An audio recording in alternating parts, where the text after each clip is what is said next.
Henri-Edmond Cross, born on May 20th, 1856, in Douai, France, was a painter whose influence extended far beyond the confines of his own time. Though not as widely recognized today as some of his contemporaries, Cross played a critical role in the development of Neo-Impressionism, a movement that shifted the boundaries of modern art. His work, characterized by its vibrant color, unique approach to light, and pointillist technique, helped to lay the foundation for the artistic innovations of the 20th century. Cross's journey was not an immediate ascent to fame. Rather, it was a slow evolution marked by personal struggles, geographical moves, and an ever-deepening understanding of his medium. His life and career were defined by his relentless pursuit of beauty through color and light, and by his steadfast commitment to pushing the boundaries of what art could be. Henri-Edmond Joseph Delacroix, his birth name, was born into a relatively well-off family in the industrial town of Douai in northern France. His father was a successful businessman, while his mother hailed from a family with strong academic traditions. Young Henri was exposed to a cultured environment, and his natural aptitude for drawing was encouraged early on. In 1865, when Henri was 9 years old, the family moved to Lille, a bustling city known for its vibrant intellectual and cultural life. It was in Lille that Cross first received formal training in art. His studies at the École des Beaux-Arts de Lille introduced him to the academic traditions of painting, including an emphasis on realism, form, and classical composition. He studied under Alphonse Colas and later under the renowned portraitist Carolus Duran, both of whom left an imprint on his early artistic development. Cross's early works were predominantly portraits and still lifes, following the conventions of the academic training he received. His paintings were well executed and technically sound, but they did not yet hint at the radical departure he would make later in his career. At this stage, his work was grounded in realism and imbued with a dark, muted palette typical of the academic style. In 1881, at the age of 25, Cross moved to Paris, a pivotal moment in his life and career. The city was the epicenter of the European art world, where artists, critics, and patrons mingled, debated, and pushed the boundaries of what art could be. The Paris of the late 19th century was a hotbed of artistic innovation, with movements such as Impressionism and Symbolism challenging the dominance of academic painting. Cross quickly became aware of the artistic upheavals taking place around him. He visited exhibitions, mingled with other artists, and absorbed the new ideas that were transforming the art world. He was particularly captivated by the work of the Impressionists, whose focus on light, atmosphere, and color offered a stark contrast to the academic tradition he had been trained in. Cross's early years in Paris were marked by experimentation. He began to explore different styles and approaches, tentatively stepping away from the dark, controlled palette of his earlier work. The influence of artists like Claude Monet and Pierre-Auguste Renoir is evident in his growing interest in capturing the effects of light on the natural world. Yet even as he flirted with Impressionism, Cross remained somewhat hesitant to fully embrace this radical new style. His first exhibitions in Paris, held at the conservative Salon des Artistes Français, were still more traditional in tone, and he struggled to find his artistic voice. The real turning point in Cross's career came in 1884, when he became one of the founding members of the Société des Artistes Indépendants, an organization dedicated to promoting avant-garde art outside the rigid structures of the Salon. It was here that Cross met Georges Seurat and Paul Signac, two artists whose ideas would profoundly influence his future direction. Seurat, with his scientific approach to color and composition, had just introduced a revolutionary new technique known as pointillism.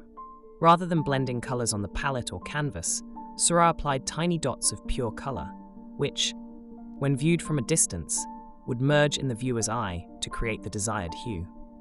This method, based on contemporary theories of color perception, was seen as a more scientific approach to painting and aimed to achieve a luminosity and vibrancy that traditional techniques could not. Cross was deeply intrigued by Seurat's work, but he was also skeptical of its rigor and precision. His own temperament leaned toward a more poetic and emotional approach to art, and he saw the potential for pointillism to be used in a more expressive, less systematic way.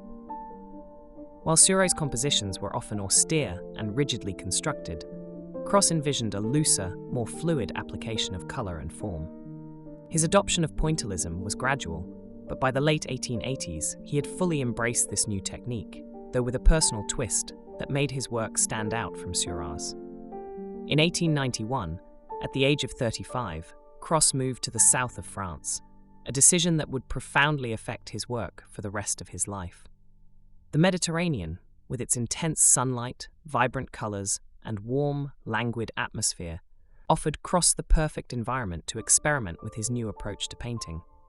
He settled in St. Clair, a small village near Le Lavandou on the coast, where the Mediterranean landscape became his muse. The southern light changed everything for Cross. The muted, subdued tones of his earlier works gave way to bright, radiant colours.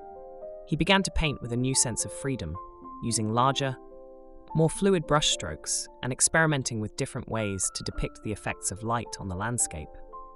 The colours in his palette became more vibrant, with an emphasis on blues, yellows, pinks, and greens. These changes were not simply cosmetic, they reflected a deeper shift in Cross's understanding of painting. He was no longer interested in merely representing the world as it appeared. Instead, he sought to convey the sensation of being in the landscape, to make the viewer feel the warmth of the sun, the coolness of the sea breeze, and the serenity of nature. This shift in focus from form to atmosphere aligned him with the emerging currents in modern art. Cross's approach to colour and light, while still rooted in the scientific principles of pointillism, became more intuitive and expressive. He applied his dots of colour more loosely, allowing them to blend in a way that suggested movement and vitality rather than adhering strictly to Seurat's more static, calculated technique. The result was a body of work that exuded warmth, joy, and a deep connection to the natural world. During his years in the south of France, Cross developed a close friendship with Paul Signac, one of the leading figures of Neo-Impressionism. Signac, who had also settled in the south, was a key influence on Cross, and the two artists often worked side by side, sharing ideas and techniques. Unlike Seurat, whose early death in 1891 cut short his contribution to the movement, Signac and Cross continued to develop and refine the principles of Neo-Impressionism throughout the 1890s and early 1900s. Both artists believed that colour should not simply be used to depict reality, but could be a means of expressing emotion and atmosphere. They were particularly interested in how complementary colours could be juxtaposed to create a sense of harmony and vibrancy. Cross's work during this period is characterised by its emphasis on the interplay of colours, with carefully chosen hues placed next to one another to create a dynamic, luminous effect. While Seurat had been somewhat dogmatic in his approach, Cross and Signac were more flexible. They adapted the pointillist technique to suit their own artistic needs, using larger dots and more varied brushstrokes to achieve their desired effects. For Cross, the goal was not to adhere to a strict formula, but to find a way to use colour and light to evoke a sense of place, mood, and emotion. Despite his growing success as an artist, Cross's life was not without challenges. From a young age, he suffered from poor health, particularly rheumatism, which often made it difficult for him to paint. His eyesight, too, began to deteriorate as he aged, further complicating his ability to work. Yet these physical limitations did not diminish his passion for painting. If anything, they seemed to intensify his desire to capture the beauty of the world around him. Cross's health issues also led him to experiment with different mediums. He began working in watercolour and drawing, producing a number of exquisite works on paper that demonstrated his continued mastery of line and colour. These works, though less well known than his oil paintings, reveal another side of his artistic personality, one that was perhaps more introspective and contemplative.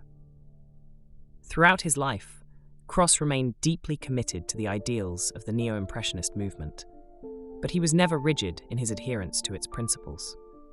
He was always willing to experiment, to push the boundaries of the technique, and to explore new ways of using colour and light. His work, though rooted in the scientific theories of colour perception, was ultimately about the emotional and sensory experience of the viewer. In this sense, Cross can be seen as a bridge between the more analytical approach of Seurat and the later, more expressive movements in modern art, such as Fauvism. Henri-Edmond Cross passed away on May 16, 1910, just days shy of his 54th birthday, after a long battle with cancer. His death marked the end of an era for Neo-Impressionism, but his influence on the art world did not fade with him. In the years following his death, Cross's work would inspire a new generation of artists, particularly those associated with the Fauvist movement, such as Henri Matisse and André Derain.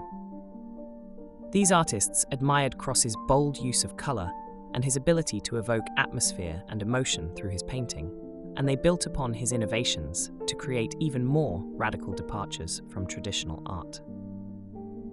Though Cross's name is not as widely known today as some of his contemporaries, his contributions to the development of modern art are undeniable. His work helped to pave the way for the more abstract, expressive forms of painting that would dominate the 20th century, and his legacy can be seen in the vibrant use of colour and light that became central to movements such as Fauvism, Expressionism, and beyond.